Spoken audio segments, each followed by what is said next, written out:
Hello दोस्तों, कैसे हैं आप। आज है 1 अप्रैल। 1 अप्रैल के जितने भी करंट अफेयर्स बनेंगे उसको हम इस वीडियो में डिस्कस करेंगे। तो चलिए शुरू करते हैं। पहला क्वेश्चन है कि केंद्र ने स्क्रैप सर्टिफिकेट जमा करने पर नए वाहनों की खरीद पर कितने प्रतिशत का रियायत कर का प्रस्ताव किया है। केंद्र सरकार ने स्क्रैप सर्टिफिकेट जमा करने पर नए वाहनों की खरीद पर कितना प्रतिशत कर रियायत का प्रस्ताव किया है। ये जो है कितने प्रतिशत तक किया है, ये 25% तक। ठीक, ये 25% तक जो है कर नए वाहन खरीदने पर रियायत किया गया है। ठीक, अब चलते हैं अगले क्वेश्चन पर। अगला क्वेश्चन है कि अजय कुमार किस राज्य के लोक सेवा आयोग के नए अध्यक्ष बने हैं। अजय कुमार किस राज्य के लोक सेवा आयोग के नए अध्यक्ष बने हैं। ये बने हैं हिमाचल प्रदेश के। ठीक, अजय कुमार हिमाचल प्रदेश राज्य के लोक सेवा आयोग के नए अध्यक्ष बने हैं। अब हिमाचल प्रदेश के बने हैं तो इसको हम लोकेशन में देख लेते हैं कि हिमाचल प्रदेश है कहाँ पे।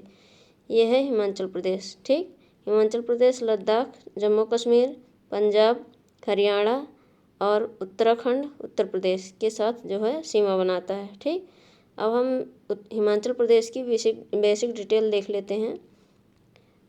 हिमाचल प्रदेश है, इसकी जो है राजधानी दो है, एक शिमला है और एक धर्मशाला है। शिमला जो है वो ठंडी वाला, मतलब कि शिमला जो है वो ग्रीष्मकालीन कैपिटल है और धर्मशाला जो है वो विंटरकालीन कैपिटल है। और जो सीएम है यहाँ के जयराम ठाकुर। ठीक, हिमाचल प्रदेश के सीएम जयराम ठाकुर और गवर्नर जो हैं वो बंदरू दत्तात्रेय हैं। ठीक, और हिमाचल प्रदेश में 12 ज़िले हैं, लोकसभा सीट 4 है, राज्यसभा सीट 3 है, विधानसभा सीट 68 है। और हिमाचल प्रदेश के जो चीफ जस्टिस हैं वो लिंगप्पा नारायण स्वामी हैं। लिंगप्पा नारायण स्वामी हिमाचल प्रदेश के चीफ जस्टिस हैं। और हिमाचल प्रदेश की जो हाई कोर्ट है वो शिमला में स्थित है। ठीक, और हिमाचल प्रदेश किन किन राज्यों के साथ सीमा बनाता है तो जम्मू कश्मीर और लद्दाख, ये दोनों केंद्र शासित प्रदेश हैं। और उत्तराखंड, पंजाब, हरियाणा, उत्तर प्रदेश, ये 4 राज्य और 2 केंद्र शासित प्रदेश के साथ सीमा बनाता है हिमाचल प्रदेश। ठीक, अब चलते हैं अगले क्वेश्चन पर। अगला क्वेश्चन है कि वर्ष 2020 में सरस्वती सम्मान किसे प्रदान किया जाएगा। वर्ष 2020 में सरस्वती सम्मान किसे प्रदान किया जाएगा। ये जो है शरण कुमार लिम्बाले को वर्ष 2020 का सरस्वती सम्मान प्रदान किया जाएगा। और महेंद्र गिर भी अभी चर्चा में रहे हैं। इन्हें जो है मतलब कि अंतर्राष्ट्रीय पुरस्कार 2020 का मिला हुआ है। ये जो है मतलब कि रेंजर ऑफिसर रह चुके हैं महेंद्र गिरी, मतलब हैं इस समय, तो इन्हें जो है 2020 का जो है अवार्ड मिला हुआ है। ठीक, अब चलते हैं अगले क्वेश्चन पर। अगला क्वेश्चन है कि अंतर्राष्ट्रीय ट्रांसजेंडर दृश्यता दिवस कब मनाया जाता है। अंतर्राष्ट्रीय ट्रांसजेंडर दृश्यता दिवस कब मनाया जाता है। ये कब मनाया गया था तो जो है 31 मार्च। ठीक, 31 मार्च अंतर्राष्ट्रीय ट्रांसजेंडर दृश्यता दिवस मनाया जाता है और इसे प्रथम बार 2009 में मनाया गया था। ठीक, प्रथम बार 2009 में मनाया गया था। अब अगर मार्च के इम्पोर्टेंट डे है तो इसको जो है जितने भी मार्च के इम्पोर्टेंट डे थे उसको जो है हम इस वीडियो में देख लेते हैं। पहला है 1 मार्च शून्य भेदभाव दिवस, हर साल मनाया जाता है। और दूसरा 3 मार्च विश्व वन्यजीव दिवस और विश्व सरोवर दिवस मनाया जाता है। 4 मार्च को राष्ट्रीय सुरक्षा दिवस मनाया जाता है। 8 मार्च को अंतर्राष्ट्रीय महिला दिवस मनाया जाता है। 10 मार्च को CISF दिवस मनाया जाता है। 11 मार्च को विश्व किडनी दिवस 2021 में मनाया गया। और 14 मार्च को दुनिया भर में नदियों के लिए अंतर्राष्ट्रीय दिवस का आयोजन किया जाता है। 15 मार्च को विश्व उपभोक्ता अधिकार दिवस मनाया जाता है। और 16 मार्च को राष्ट्रीय रक्षा दिवस मनाया जाता है। ठीक, थोड़ा बड़ा कर लें। ठीक, राष्ट्रीय प्रतिरक्षण दिवस मनाया जाता है। और 18 मार्च को ग्लोबल रिसाइकलिंग डे मनाया जाता है। और 20 मार्च को अंतर्राष्ट्रीय खुशी दिवस और विश्व गौरैया दिवस भी मनाया गया। और 21 मार्च को अंतर्राष्ट्रीय वन दिवस, 22 मार्च को विश्व जल दिवस और 23 मार्च को विश्व मौसम विज्ञान दिवस मनाया जाता है। 24 मार्च को विश्व क्षय रोग या टीबी दिवस मनाया जाता है। और 27 मार्च को विश्व रंगमंच दिवस और 27 मार्च को 2021 में अर्थ आवर डे भी मनाया गया है। ठीक, ये रहे जो है मार्च के इम्पोर्टेंट्स डे, इसके बारे में जो है आप याद रखिएगा। अब चलते हैं अगले क्वेश्चन पर। अगला क्वेश्चन है कि किस राज्य ने सामुदायिक स्वास्थ्य अधिकारियों के लिए क्षमता निर्माण और प्रदर्शन tracking app I learn launch किया है? किस राज्य ने सामुदायिक स्वास्थ्य अधिकारियों के लिए क्षमता निर्माण और प्रदर्शन tracking app I learn launch किया है? ये किसने लॉन्च किया है? तो नागालैंड। ठीक, नागालैंड राज्य ने सामुदायिक स्वास्थ्य अधिकारियों के लिए क्षमता निर्माण और प्रदर्शन tracking app I learn launch किया है। अब नागालैंड ने लॉन्च किया है, तो नागालैंड को जो है मैप में देख लेते हैं। ये है नागालैंड। ठीक, ये नागालैंड है। और नागालैंड जो है म्यांमार के साथ अंतर्राष्ट्रीय सीमा बनाता है और मणिपुर, असम और अरुणाचल प्रदेश के साथ सीमा बनाता है। ठीक, अब इसकी जो है बेसिक डिटेल देख लेते हैं। नागालैंड, इसकी राजधानी जो है वो कोहिमा है। ठीक, और यहाँ के सीएम जो हैं निफ्फू रॉय हैं। ठीक, और गवर्नर जो हैं आर्यन रवि हैं, निफ्फू रॉय आर्यन रवि। ठीक, और यहाँ पे 12 जिले हैं, 1 लोकसभा सीट, 1 राज्यसभा सीट, 60 विधानसभा सीट।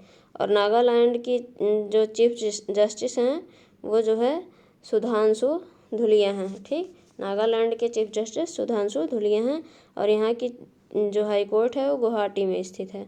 और नागालैंड जो है 3 राज्यों के साथ सीमा बनाता है, अरुणाचल प्रदेश, असम और मणिपुर। ठीक, इतना जो है नागालैंड के बारे में याद रखिएगा। अब चलते हैं अगले क्वेश्चन पर। अगला क्वेश्चन है कि भारत ने निरस्त्रीकरण, परमाणु अप्रसार और निर्यात नियंत्रण पर संवाद का 6वां दौर किस देश के साथ आयोजित किया? भारत ने निरस्त्रीकरण, परमाणु अप्रसार और निर्यात नियंत्रण पर संवाद का 6वां दौर किस देश के साथ आयोजित किया? तो किस देश के साथ आयोजित किया है? ये ऑस्ट्रेलिया के साथ। ठीक, ये ऑस्ट्रेलिया के साथ भारत ने निरस्त्रीकरण, परमाणु अप्रसार और निर्यात नियंत्रण पर संवाद का 6वां दौर आयोजित किया है। ठीक, अब ऑस्ट्रेलिया के साथ किया है, तो ऑस्ट्रेलिया को मैप में देख लेते हैं। ये है ऑस्ट्रेलिया। ठीक, ये ऑस्ट्रेलिया है और ऑस्ट्रेलिया की कैपिटल जो है वो कैनबरा है। ऑस्ट्रेलिया की करेंसी ऑस्ट्रेलियन डॉलर है और यहाँ के प्रेसिडेंट स्कॉट मॉरिसन हैं। ठीक, स्कॉट मॉरिसन ऑस्ट्रेलिया के प्रेसिडेंट हैं। अब चलते हैं अगले क्वेश्चन पर। अगला क्वेश्चन है कि क्षेत्रीय कनेक्टिविटी योजना उड़ान के तहत कल कितनी नई उड़ानें मार्च 2021 के अंतिम सप्ताह में शुरू की गई?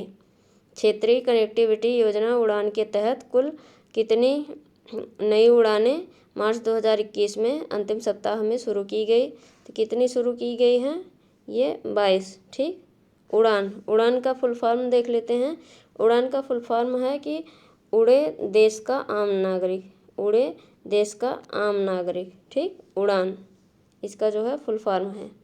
और अब चलते हैं अगले क्वेश्चन पर। अगला क्वेश्चन है कि जिला उद्योग केंद्र जम्मू एंड कश्मीर में मार्च 2021 में ग्रामीण महिलाओं के लिए कितने महीने की बुनाई, कटाई और सिलाई और कढ़ाई प्रशिक्षण कार्यक्रम शुरू हुआ है? जम्मू कश्मीर मतलब जिला उद्योग केंद्र जम्मू कश्मीर में मार्च 2021 में ग्रामीण महिलाओं के लिए कितने महीने की बुनाई, कटाई और सिलाई और कढ़ाई प्रशिक्षण कार्यक्रम शुरू हुआ है? यह शुरू हुआ है 6 माह के लिए। ठीक, 6 माह के लिए जिला उद्योग केंद्र जम्मू और कश्मीर के में मार्च 2021 में ग्रामीण महिलाओं के लिए बुनाई, कटाई और सिलाई, कढ़ाई प्रशिक्षण कार्यक्रम शुरू किया गया है।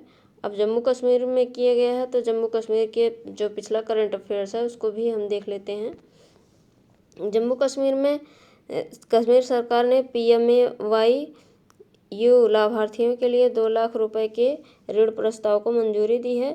अगला है, जम्मू कश्मीर ने कृषि विभाग में मार्च 2021 में कुपवाड़ा में कृषि परिसर में 1 दिवसीय किसान मेला आयोजित किया है। और अगला है, CRPF ने कश्मीरी लोगों के कल्याण के लिए अपना अभियान जारी रखते हुए एक निःशुल्क चिकित्सा शिविर का आयोजन किया है। अगला है, जम्मू और कश्मीर आवाम की बात परियोजना की शुरुआत हुई है। अगला है, जम्मू और कश्मीर ने Ratle hydro electric power corporation की स्थापना को मंजूरी दी है। अगला है कि मार्च 2021 से आम जनता पर्यटकों के लिए एशिया का सबसे बड़ा ट्यूलिप गार्डन श्रीनगर में खोला गया है। इतना जो है जम्मू कश्मीर के पुराने करंट अफेयर्स के बारे में है, आप याद रखिएगा। अब चलते हैं अगले क्वेश्चन पर। अगला क्वेश्चन है कि मार्च 2021 में किसके द्वारा भारत के स्वास्थ्य क्षेत्र में निवेश के अवसर शीर्षक से रिपोर्ट जारी की गई। मार्च 2021 में किसके द्वारा भारत के स्वास्थ्य क्षेत्र में निवेश के अवसर शीर्षक से रिपोर्ट जारी की गई। ये जो है नीति आयोग ने की है। ठीक, नीति आयोग। अब नीति आयोग की बात है तो इसका फुल फॉर्म देख लेते हैं। National institution for transforming India. National institution for transforming India नीति का फुल फॉर्म है। और नीति की स्थापना जो है वो 2015 में हुई थी। ठीक, नीति की स्थापना 2015 में हुई थी। और नीति का मुख्यालय जो है नई दिल्ली में है। ठीक, नीति का मुख्यालय नई दिल्ली में स्थित है।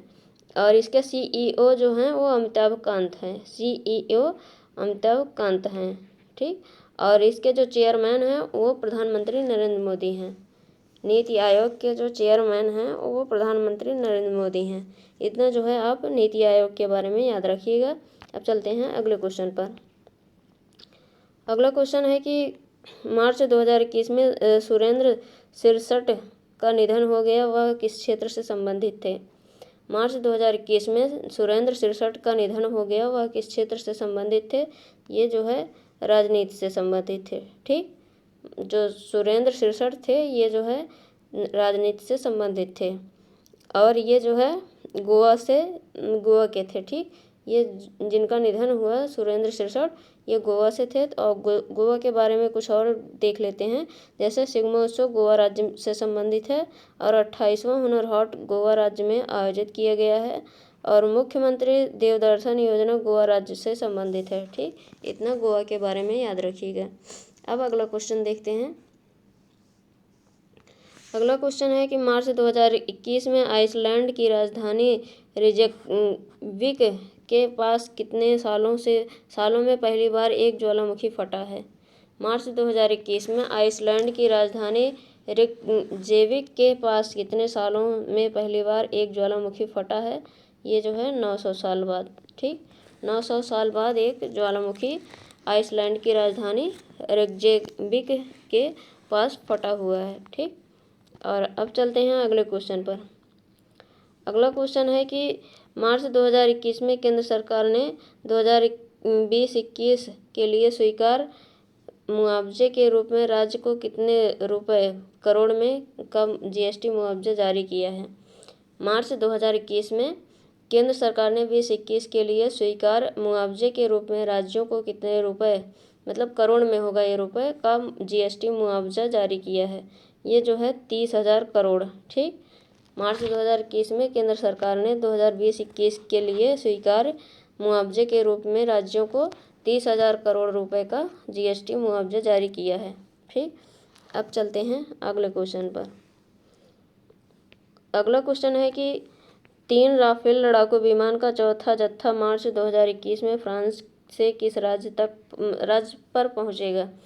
3 राफेल लड़ाकू विमान का चौथा जत्था मार्च 2021 में फ्रांस के किस राज्य पर पहुंचेगा। मतलब फ्रांस से किस राज्य में, भारत के किस राज्य में पहुंचेगा, तो ये जो है गुजरात में पहुंचेगा। ठीक, जो चौथा जत्था 3 राफेल लड़ाकू विमान का है वो जो है गुजरात में पहुंचाया जाएगा 2021 में। ठीक, अब अगले क्वेश्चन पर चलते हैं। अगला क्वेश्चन है कि well Bharat heavy electricals limited, well का फुल फॉर्म है भारत हैवी इलेक्ट्रिक लिमिटेड ने किस राज्य में इंडियन ऑयल की पारादीप रिफाइनरी में सल्फर रिकवरी यूनिट स्थापित करने के लिए 400 करोड़ रुपए का ऑर्डर प्राप्त किया है? भेल ने किस राज्य में इंडियन ऑयल की पारादीप रिफाइनरी में सल्फर रिकवरी यूनिट स्थापित करने के लिए 400 करोड़ रुपए का ऑर्डर प्राप्त किया है? ये जो है उड़ीसा में किया है। ठीक, अब ये जो है उड़ीसा में किया गया है। अब उड़ीसा में किया गया है तो उड़ीसा के जो पिछला करंट अफेयर्स है उसको भी हम देख लेते हैं। तो पहला है कि केंद्रीय पेट्रोलियम और प्राकृतिक गैस और इस्पात मंत्री धर्मेंद्र प्रधान ने भुवनेश्वर में एलपीजी उपभोक्ताओं के लिए मिस्ड कॉल सुविधा शुरू की है। ठीक, और अगला है कि उड़ीसा में रामलिंगेश्वर पार्क का उद्घाटन किया गया है। अगला है कि उड़ीसा में भारत के पहले फायर पार्क का उद्घाटन किया गया है। अगला है उड़ीसा का भितरकनिका नेशनल पार्क जनवरी 2021 में 9 दिनों के लिए बंद रहा क्योंकि यहाँ पर जो है मगरमच्छ की गणना की जा रही थी। और अगला है कि उड़ीसा राज्य सरकार ने सुजल नल मिशन से पेय योजना का उद्घाटन किया है। अगला है कि जस्टिस एस मुरलीधर ने उड़ीसा उच्च न्यायालय के मुख्य न्यायाधीश के रूप में शपथ ली है। अगला है उड़ीसा राज्य ने एक उच्च अधिकारी प्राप्त समिति का गठन किया जिसके अध्यक्ष डॉक्टर जस्टिस AK मिश्रा होंगे। अगला है कि भारत का पहला तूफान अध्ययन परीक्षण मंच टेस्टबेड उड़ीसा में बनाया जाएगा। और अगला है कि करलापट वन्यजीव अभयारण्य उड़ीसा में स्थित है। इतना आप उड़ीसा के बारे में याद रखिएगा। अब चलते हैं अगले क्वेश्चन पर। अगला क्वेश्चन है कि हाल ही में किस मशहूर मराठी लेखक को सरस्वती सम्मान 2020 मिला है? तो शरण कुमार लिम्बाले को। ठीक, और इसके बारे में ये भी जान लेते हैं डॉक्टर शरण कुमार लिम्बाले को 2018 में प्रकाशित उनके मराठी उपन्यास सनातन के लिए 2020 के 30वें सरस्वती सम्मान के लिए चुना गया। इन्हें जो सरस्वती सम्मान मिलेगा वो 30वां होगा। ठीक, इनके पहले 29 लोगों को सरस्वती सम्मान मिल चुका है। ठीक, और इस पुरस्कार स्वरूप 15 लाख रुपए, एक प्रशस्ति पत्र और एक पट्टिका प्रदान की जाती है। इसे के बिड़ला फाउंडेशन द्वारा 1991 में स्थापित देश में सबसे प्रतिष्ठित और सर्वोच्च साहित्यिक पुरस्कार के रूप में मान्यता प्राप्त है। ये पुरस्कार में जो है 15 लाख रुपए, एक प्रशस्ति पत्र और एक पट्टिका जो है प्रदान किया जाता है और इसे जो है के फाउंडेशन द्वारा दिया जाता है और के फाउंडेशन ने 1991 में इसकी स्थापना की थी। ठीक, और ये जो है साहित्य सम्मान में सबसे सर्वोच्च पुरस्कार है। इतना जो है साहित्य सम्मान से जो है याद रखिएगा। अब चलते हैं अगले क्वेश्चन पर। अगला क्वेश्चन है कि भारत और किस देश के विशेष बल के बीच हाल ही में हिमाचल प्रदेश में वज्र प्रहार अभ्यास का आयोजन किया गया? भारत और किस देश के विशेष बलों के बीच हाल ही में हिमाचल प्रदेश में वज्र प्रहार अभ्यास का आयोजन किया गया? ये अमेरिका के। ठीक, ये जो है सीमा बल हैं, ये जो है इन्हीं के साथ जो है अभ्यास किया गया वज्र प्रहार का। इसे जो है याद रखिएगा, ये इम्पॉर्टेंट भी है। और यह अभ्यास हिमाचल प्रदेश के चंबा जिले में बकलोह में आयोजित किया गया और इस अभ्यास का आयोजन बारी बारी से अमेरिका और भारत में किया जाता है।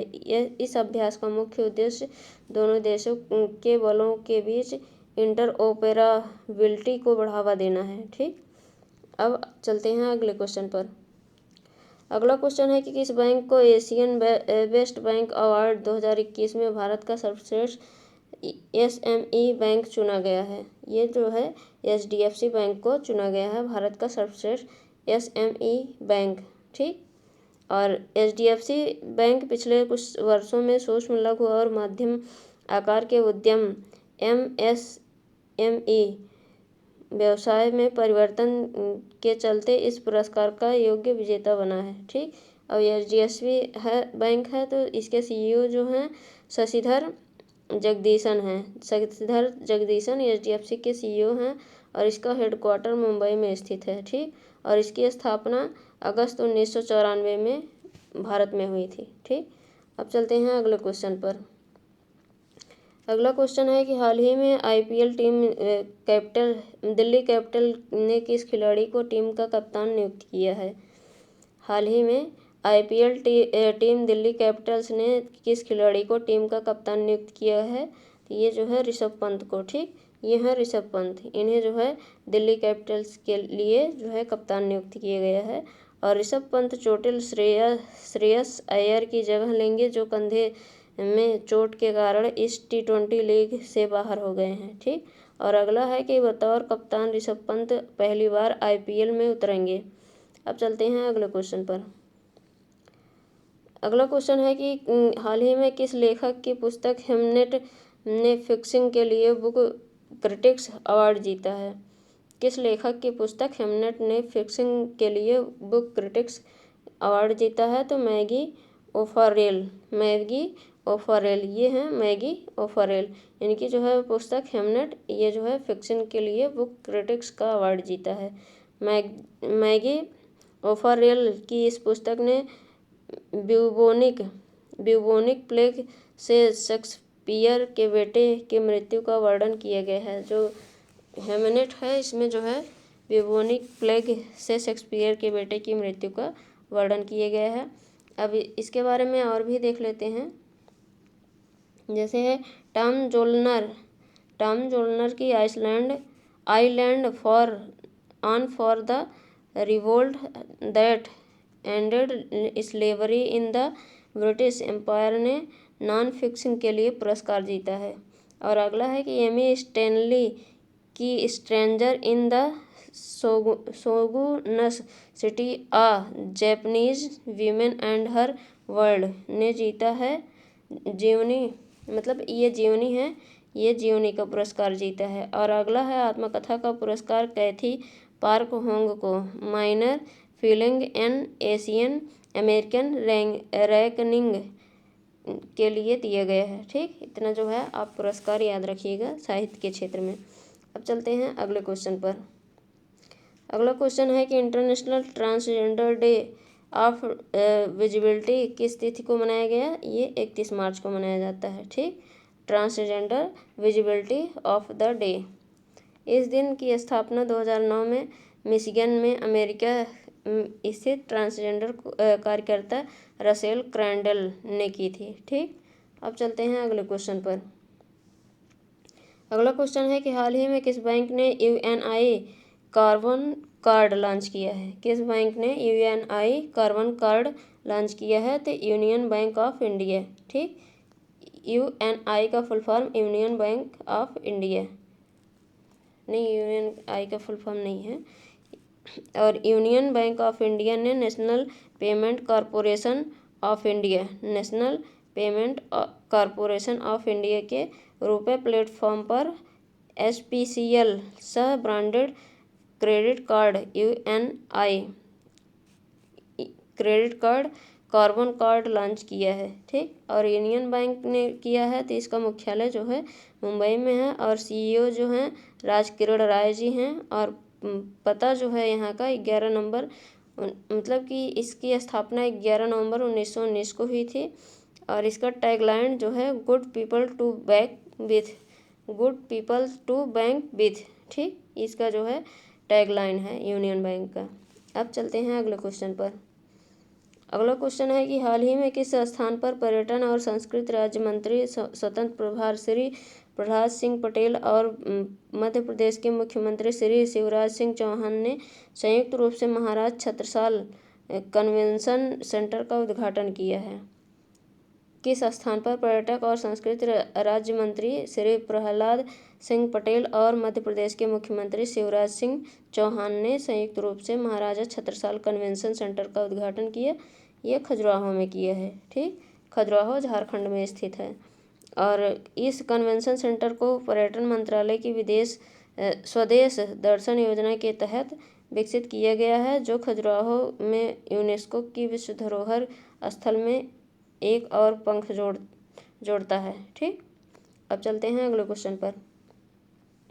अगला क्वेश्चन है कि हाल ही में किस स्थान पर भारत के प्रथम इंडो कोरियन फ्रेंडशिप पार्क का उद्घाटन किया गया है? किस स्थान पर भारत के प्रथम इंडो कोरियन फ्रेंडशिप पार्क का उद्घाटन किया गया है?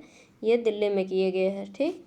और भारत की प्रथम इंडो कोरियन फ्रेंडशिप पार्क का उद्घाटन दिल्ली छावनी में माननीय रक्षा मंत्री श्री राजनाथ सिंह और कोरिया गणराज्य के राष्ट्रीय रक्षा मंत्री श्री सु बुक द्वारा संयुक्त रूप से किया गया।